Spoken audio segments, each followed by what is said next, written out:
দক্ষিণ কেরানীগঞ্জ কোন্ডা ইউনিয়ন পরিষদ নির্বাচনকে সামনে রেখে চেয়ারম্যান পদপ্রার্থী হাজী মোহাম্মদ জাকির হোসেনের গণসংযোগ ও নির্বাচনী প্রচারণা জোরদার হয়েছে। প্রতিদিনই তিনি ইউনিয়নের বিভিন্ন এলাকা, ওয়ার্ড ও মহল্লায় গিয়ে ভোটারদের সঙ্গে মতবিনিময় করছেন এবং উন্নয়নের প্রতিশ্রুতি তুলে ধরছেন। আজ শুক্রবার হাজারীবাগ এলাকায় এক ব্যাপক গণসংযোগ ও আলোচনা সভা অনুষ্ঠিত হয়। এতে স্থানীয় বিভিন্ন শ্রেণী পেশার মানুষ স্বতঃস্ফূর্তভাবে অংশগ্রহণ করেন। গণসংযোগে উপস্থিত ছিলেন শ্রী শ্রী লোকনাথ বাবার কালী মন্দিরের সভাপতি রতন সর্দার, সাধারণ সম্পাদক রতন সর্দার এবং কোষাধ্যক্ষ দুলাল সর্দার। এছাড়াও এলাকার সাবেক মেম্বার, গণ্যমান্য ব্যক্তিবর্গ, মুরব্বীগণ এবং হিন্দু সম্প্রদায়ের নারী পুরুষ উপস্থিত ছিলেন। গণসংযোগ চলাকালে স্থানীয় বাসিন্দারা হাজী মোহাম্মদ জাকির হোসেনের কাছে দীর্ঘদিনের একটি গুরুত্বপূর্ণ সমস্যার কথা তুলে ধরেন। তারা জানান, প্রায় 17 বছরেরও বেশি সময় ধরে অবহেলিত একটি সড়কের কারণে বর্ষা মৌসুমে ঘরবাড়িতে পানি উঠে যায় এবং স্বাভাবিক চলাচল ব্যাহত হয়। বিষয়টি গুরুত্ব সহকারে শোনার পর হাজী মোহাম্মদ জাকির হোসেন সরেজমিনে ওই স্থান পরিদর্শন করেন। এ সময় তিনি এলাকাবাসীর উদ্দেশ্যে বলেন, আমি চেয়ারম্যান হতে পারি বা না পারি, আপনাদের এই রাস্তার কাজ আমি করব ইনশাআল্লাহ। তার এই প্রতিশ্রুতিতে এলাকাবাসীর মধ্যে আশার সঞ্চার হয় এবং তারা তাকে আন্তরিক ধন্যবাদ জানান। স্থানীয়রা জানান, দীর্ঘদিন ধরে অবহেলিত এই সমস্যার সমাধানে তারা অনেকের দ্বারস্থ হয়েছেন, কিন্তু কার্যকর কোনো উদ্যোগ দেখা যায়নি। হাজী মোহাম্মদ জাকির হোসেনের সরাসরি পরিদর্শন ও আশ্বাস তাদের মধ্যে নতুন আশার আলো দেখিয়েছে। এ সময় এলাকাবাসী আগামী ইউনিয়ন পরিষদ নির্বাচনে হাজী মোহাম্মদ জাকির হোসেনকে বিপুল ভোটে বিজয়ী করার প্রত্যয় ব্যক্ত করেন। তারা বলেন, একজন জনবান্ধব, মানবিক ও উন্নয়নমুখী প্রার্থী হিসেবে তারা তাকে চেয়ারম্যান হিসেবে দেখতে চান। গণসংযোগ ও আলোচনা সভায় হাজী মোহাম্মদ জাকির হোসেন বলেন, কোন্ডা ইউনিয়নকে একটি আধুনিক ও উন্নত ইউনিয়ন হিসেবে গড়ে তুলতে আমি কাজ করে যেতে চাই। আল্লাহ তাআলা আমাকে অনেক কিছু দিয়েছেন, আমার ব্যক্তিগত কোনো অভাব নেই। তাই বাকি জীবনটা আমি আপনাদের সেবায় উৎসর্গ করতে চাই। তিনি আরও বলেন, আমি সব সময় সাধারণ মানুষের পাশে থাকতে চাই। আপনাদের সুখ দুঃখে পাশে থেকে কাজ করতে চাই। নির্বাচিত হলে উন্নয়নের ধারা আরও বেগবান করব, আর নির্বাচিত না হলেও মানুষের সেবা থেকে পিছিয়ে যাব না। স্থানীয়দের সঙ্গে কুশল বিনিময়ে, সমস্যার কথা শোনা এবং তাৎক্ষণিক সমাধানের প্রতিশ্রুতির মাধ্যমে হাজী মোহাম্মদ জাকির হোসেনের এই গণসংযোগ এলাকায় ব্যাপক সাড়া ফেলেছে। তার এই প্রচারণা ও জনসম্পৃক্ততা আগামী নির্বাচনে গুরুত্বপূর্ণ প্রভাব ফেলবে বলে মনে করছেন সংশ্লিষ্টরা। কমিটির অন্যতম সদস্য, আমাদের এই অঞ্চলের মাননীয় সংসদ সদস্য যিনি হয়েছেন, উনি আপনাদের হিন্দু সম্প্রদায়ের লোক, ঠিক কিনা? সেই হেতু আমার বিশ্বাস 100% ভোট আপনার ধানের শীষে তাকে দিয়েছেন, এবং সেই জন্য আমি দাদা এবং অ্যাডভোকেট নিপুণ রায় চৌধুরী দুইজনে এখন মাননীয় সংসদ সদস্য, আপনি জানেন তো। দাদা বাবু গয়েশ্বরচন্দ্র রায়, উনি আপনাদের ভোটে নির্বাচিত হয়েছেন, এবং বিএনপি ক্ষমতায় আসছে বলে বিএনপির যিনি চেয়ারপারসন, যিনি মাননীয় প্রধানমন্ত্রী, উনি নিপুণ রায় চৌধুরীর কর্মে খুশি হইয়া বিগত দিনে আন্দোলন সংগ্রাম করেছে। সেই জন্য অ্যাডভোকেট নিপুণ রায় চৌধুরী, যিনি এই কেরানীগঞ্জের সভাপতি, ঢাকা জেলার সাধারণ সম্পাদক, তাকেও তিনি মহিলা কোটায় সংরক্ষিত আসনে মাননীয় সংসদ সদস্য হিসাবে মনোনয়ন দান করেছেন। সেই জন্য আমি এই আপনাদের পক্ষ থেকে, এই কেরানীগঞ্জবাসীর পক্ষ থেকে মাননীয় প্রধানমন্ত্রী, আমাদের বিএনপির চেয়ারপারসন তারেক রহমান প্রতি কৃতজ্ঞতা প্রকাশ করছি। আমরা একটু চারটা কথা ফোন ছিল, আমি কথা বলতেছি, দাদা একটু কথা দেন।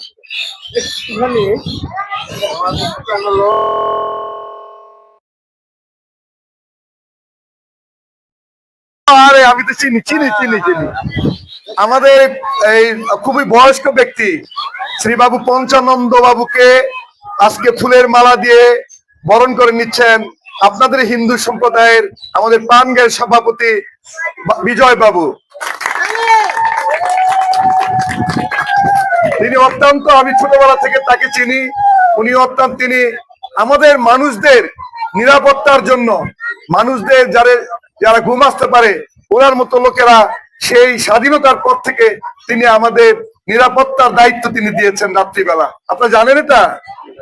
আজকে বয়সের বাড়ি নুজ্জ তিনি। যাই, আমি যে কথা বলছিলাম, বিএনপি এখন ক্ষমতায়, ঠিক কিনা? আপনারা অনেকে যারা একটু বয়স্ক আমার মতো, তারা আমাকে চিনেন, যারা আমার চেয়ে একটু ছোট তারা অনেকে হয়তো আমাকে চিনেন না বা নাম শুনছেন। আমি সেই বলা চলে বিজয় বাবু, আরো অনেকে মারা গেছেন, তাই না? বিজয় বাবু সহ যারা এই হাজারীবাগ এলাকার যারা ছিলেন, তাদের সাথে দীর্ঘ বিজয় বাবু, প্রফুল্ল বাবু আর অনেকেই ছিল। 40 বছরের অধিককাল ধরে আমার সম্পর্ক। কি রাজনীতি! এই ঠিক গুজরাঘাটের ওই পারেই আমার ব্যবসা কেন্দ্র ছিল। এই হাজারীবাগের যত লোক পার হয়েছে আমার ব্যবসা কেন্দ্রের সামনে দিয়ে নৌকা উঠেছে, ঠিক কিনা বলেন? অনেকেই আমাকে চিনেন, রাজনৈতিক ভাবে আমাকে চিনেন। দীর্ঘ 40-45 বছর ধরে আমি এই কেরানীগঞ্জে রাজনীতি করছি। আপনাদেরকে নিয়ে, আপনাদের ভোটে বিভিন্ন সময়ে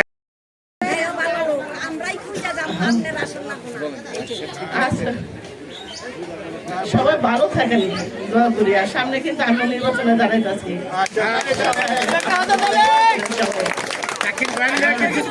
আর আমার যে বড় ভাই আছে, ইনি কিন্তু খুব পরীক্ষিত, মানে মানে অনেক সমাজসেবক লোক, ধার্মিক লোক, মানুষকে সবসময় ভালোবাসে। বিগত সময়ও অনেকের আমি অনেক সাহায্য সুযোগ অনেকে চাইনা দিচ্ছে আমার ভাইয়ের কাছ থেকে। ইনি আমার বড় ভাই, সামনেও চেষ্টা করেন আমার ভাইয়ের পাশ করার জন্য। ইনশাল্লাহ যখন যেটা হয় সুযোগ সুবিধা সব আপনার পাইবেন। আমার ভাইয়ের নাম হচ্ছে জাকির হোসেন ভাইয়া। সবাই তাকে ঠিকানা অবশ্য। এই বলে আমার সংক্ষিপ্ত বক্তব্য শেষ। এই মুহূর্তে আমাদের জাকির ভাইকে আমরা পছন্দ করছি। আমাদের 2 নং ওয়ার্ড থেকে, 2 নং ওয়ার্ডে আপনারাও সবাই আছেন। আর বিগত দিনে আপনাদের সাথে আমিও ছিলাম। আমার অবশ্যই মনে সবাই চিনেন, আমার মনে সবাই চেনেন। আমার নাম বাবুল হোসেন, আমি এখানে আসতাম। তো আমরা জাকির ভাইকে পছন্দ করছি, চেয়ারম্যান নির্বাচিত করবো। আপনারাও ইনশাল্লাহ আপনারাও এইটার পিছনে আপনারা থাকবেন। আর আপনাদের জন্য যখন নির্বাচন হবে, নির্বাচনের সমস্ত যাতায়াতের জন্য সমস্ত ব্যবস্থা আমরা 2 নং ওয়ার্ড থেকে ইনশাল্লাহ করব। আপনাদের কোনো অসুবিধা হবে না। আর আপনারা যে কোনো টাইমে আমাদেরকেও বলতে পারবেন, আমরাও চ্যানেলের কাছে শেয়ার করতে পারবো। আমরা যে কোনো ভাবে আপনাদের সহযোগিতা করবো ইনশাল্লাহ। এই বলে আমি আমার বক্তব্য শেষ করছি। চেয়ারম্যান ক্যান্ডিডেট অনেকেই দাঁড়াইছে, কিন্তু আমরা কেন জাকির বাইরে বাইছে নিলাম? আমরা আমার ভোট আমি দিব, যাকে খুশি তাকে দিব, কিন্তু উপযুক্ত ব্যক্তিকে দিব। আমরা জাকির বাইরে উপযুক্ত মনে করছি, যার জন্য জাকির বাইরে বেছে নিচ্ছি। আপনারাও জাকির বাইরে উপযুক্ত মনে করে আপনারা সবাই আগামী নির্বাচন তো ডেট যেহেতু হয়েছে, ডিক্লার আসবে, ডেট পড়বে, জাকির ভাই আবারও আপনাদের কাছে আসবে, আমরাও আসবো। প্রতিটা ঘরে ঘরে আমরা যাব, যা জাকির ভাইয়ের জন্য আমরা ভোট চাবো। আপনারা সবাই তাকে ভোট দিয়ে জয়যুক্ত করবেন। এই আহ্বান রেখেই আমি আমার বক্তব্য শেষ করছি। আল্লাহ হাফেজ। এই জায়গায় এই যে যেমন বয়সের বাবুরা যেমন আমরা ভোট দিয়ে পাশ করাইছি না, এরকম আমরা জয়যুক্ত করে বয়সের বিপুল ভোটে যাকে সবাই আমরা ভোট দিয়ে পাশ করাইছি। আর যা যা দাবি আছে আমি এই সবের সামনে কইলাম, যত আছে আমরা পূরণ করবো। এটা আমার কমিটি মানুষরা ধরবেন, আপনারা যা যা সমস্যা আছে আমরা পূরণ করবো কমিটি মানুষ। হ্যাঁ, কিন্তু আমি ওগুলো সব সমস্যা করবো আমরা জাকির সাহেবের পাশ করে, আমরা পাশ করে জাকির সাহেবের আবদার করুক। হ্যাঁ, আর জনগণ সবাই একত্র হইয়া ভোট কেন্দ্র গিয়া ভোট দিবেন, তারে ফুলের মালা দেওয়ার জন্য আমরা এই আবার এই মন্দিরের সামনে আনতে পারবো। এই নিয়ে আমি বক্তব্য শেষ করলাম। জয় বাবা, জয় বাবা। এই বছর আমি এই কোন্ডা ইউনিয়ন পরিষদে চেয়ারম্যান প্রার্থী হিসাবে প্রতিযোগিতা করব বলে আমি মনস্থির করেছি। আমার এখানে সামনে উপবিষ্ট বাংলাদেশের অর্ধেকের বেশির ভোটার হইল আমার মা, বোন, মাসি, পিসি, কাকি, সবাই। অর্ধেকের বেশি ভোট আপনারা, মহিলারা, ঠিক কিনা? আপনারা লক্ষ্য করছেন আমি আইসাই কিন্তু আপনাদেরকে আহ্বান করেছি এখানে বসার জন্য। কেন? কারণ আপনারা হইলেন পরিবারের কর্তা। যদিও দাদারা, কাকারা, বাবারা পরিবারের কর্তা, কিন্তু বর্তমানে একটা পরিবারের মা বোন তারা সংসারের বাচ্চা কাচ্চা লালন পালন, সংসারের খাবার দাবার, পরিবার পরিজনের সুখ এই মা বোনরাই করে। আর যারা আমাদের মতো কর্তা যারা আছে তারা শুধু কাজ করে বাড়িতে আসে, ঠিক কিনা? কাজ করে আসে। আপনারা জেনে থাকবেন আমাদের যিনি আজকে প্রধানমন্ত্রী নির্বাচনের পূর্বে বলেছেন পরিবারের প্রত্যেক মা বোন একটা করে কার্ড পাবেন। এই কার্ডটা পরীক্ষামূলকভাবে নির্বাচনের পরে শুরু হয়েছে। সেই কার্ডগুলি চেয়ারম্যান মেম্বার নির্বাচিত প্রতিনিধির মাধ্যমে প্রতিটা এলাকায় এটা দেওয়া হবে। এই কার্ডগুলি কোনো দয়া নয়, রাষ্ট্রের আয়, আপনার আমার ট্যাক্সের পয়সা। বিগত দিনে এগুলি সরকারের আমলা ফৈরারা এগুলি চুরি চামারি করে লুটতরাজ করে খাইতো এবং বিদেশে তারা পাচার করত। তার পরিণামে আমার দেশের গরিব মানুষেরা গরিবই থাকতো। এই গবেষণা করে আজকের প্রধানমন্ত্রী দীর্ঘদিন তিনি রাজনীতি নিয়ে গবেষণা করেছেন যে আমাদের দেশের মা বোনদের, আমাদের দেশের পরিবারকে উন্নত করতে হলে অনেকগুলি পদক্ষেপ নিয়েছেন। এই পদক্ষেপের মধ্যে একটা হলো মা বোনরা একটা ফ্যামিলি কার্ড পাবে। সেই ফ্যামিলি কার্ড যদি 2500 টাকা পায় সরাসরি, এটা কোনো মেম্বার চেয়ারম্যানের গাফিলতি করলে চলবে না। আপনার আইডি কার্ড, আপনার টেলিফোন নাম্বার নিয়ে সরাসরি টাকা চলে আসবে। সেই টাকা দিয়ে যদি আপনি পরিবারের জন্য এক বস্তা চাউল কিনতে পারেন, বাজার করতে পারেন, তাহলে আপনিও তো আপনার পরিবারের পুরুষ ব্যক্তিটার সঙ্গে একটা সম্মান ইজ্জত বাড়লো। কি বলেন? ওই পরিবারে আপনিও বলতে পারবেন তুমি বাজার সদাই করে আনছো, আমিও তো 1 মাসের চাউল কিনছি, এই টাকাটা আমার টাকা। সরকারের আপনি ট্যাক্স দেন, আপনি যে শহরে গিয়া এক বেলা চাইনিজ খান বা 1 কাপ চা খান, আপনার কাছ থেকে কিন্তু সরকারে ভ্যাট নিচ্ছে। সেই টাকা জমা হয়েই তো সরকার চলে। হাজার হাজার কোটি টাকা বিগত দিনে লুটপাট হয়েছে, কিন্তু আগামী দিনে এই লুটপাট হইতে দেওয়া যাবে না।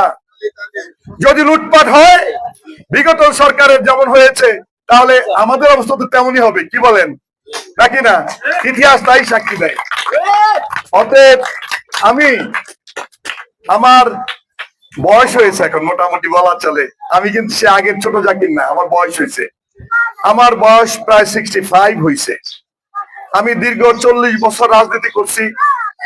আমার সন্তানদের বিয়ে শাদী দিয়ে লেখাপড়া শেষ করাই দিছি। এখন আমার কোনো পিছু টান নাই, শুধু একটা টান আছে, মৃত্যুর পূর্বে আমি কিছু কাজ করে যেতে চাই। আল্লাহ আমাকে সুযোগ দিবে কিনা আমি জানি না। সেই কাজের মধ্যে আমি বেঁচে থাকতে চাই। অন্তত এই এলাকার মা বোন, আমার ভাই দাদা কাকা যারা আছে, তারা যেন বলতে পারে যে ওই দক্ষিণ পাঙ্গে একটা ছেলে ছিল, ওর নাম জাকির, ও ভালো কাজ করছে, বা এই এলাকায় ওই মাসে আইসা একটা ন্যায় ইনসাফ বিচার করছে, বা মানুষের প্রতি ভালো ব্যবহার করছে, বা পারলে মানুষের উপকার করছে। আমি কার উপকার যদি করতে না পারি, আমার দ্বারা যেন কোনো অপকার না হয়। সেই জন্য আপনাদের যারা বিভিন্ন পূজা মণ্ডপের আমার ভাইয়ের আছে, আমি বিগত দিনে আসি নাই সত্যি, কিন্তু আমার সাধ্য অনুযায়ী আমি কিন্তু তাদের সাথে সহযোগিতার হাত বাড়িয়েছি। আমি যত দূরেই থাকছি আমি হাত কিন্তু বাড়িয়েছি, এটা আপনারা অনেকে জানেন না। কিন্তু আমি আবারও বলি, হিন্দু বলেন, মুসলমান বলেন, অন্য ধর্মের লোক বলেন, ধর্মটা যার যার, ঠিক কিনা বলেন? ধর্মটা যার যার না, ধর্মটা যার যার, কিন্তু এই দেশটা আপনার আমার সকলের।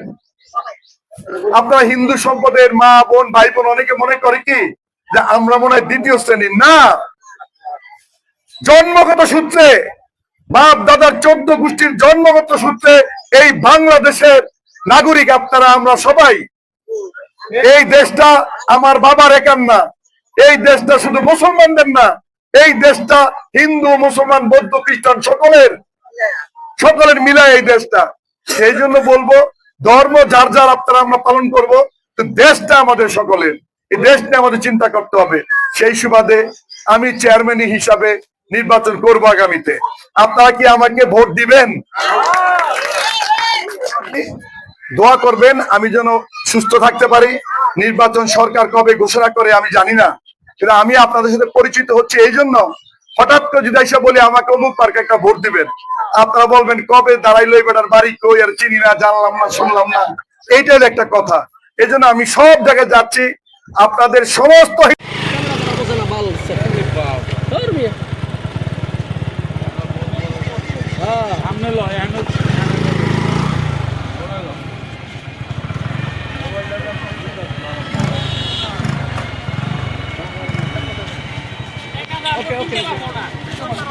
Okay.